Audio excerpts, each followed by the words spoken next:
Hi guys, my name is Stephen Paquette. I'm here to talk about today's gospel.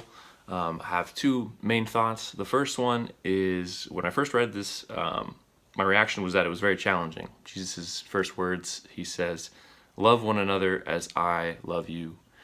And it just struck me that that is very difficult to do. You know, how could I possibly love everyone or even just one person with the same amount of love and to the degree that God loves me, that he lays his life down for me, and he loves me so perfectly. So very challenging, but I think, Jesus he holds us to a high standard, and he wants what's best for us. He knows what's best for us.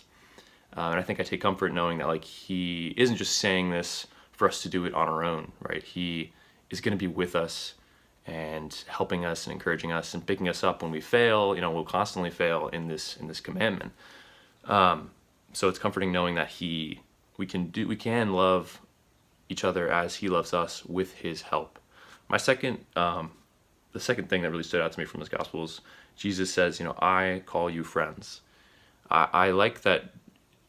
I don't know. It just hit me that Jesus defines our relationship. We don't need to question where we stand with Jesus.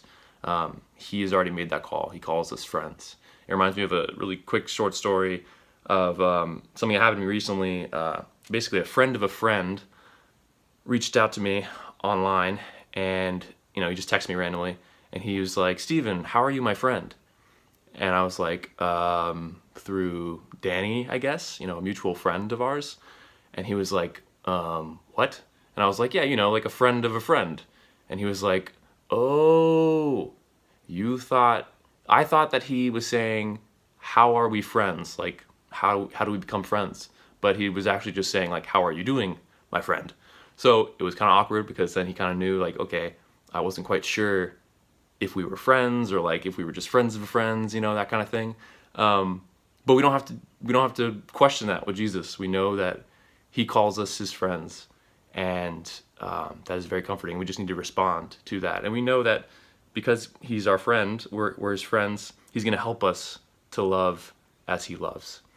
So my challenge for you today is to pray with this gospel and to just sit with that thought that Jesus calls you his friend.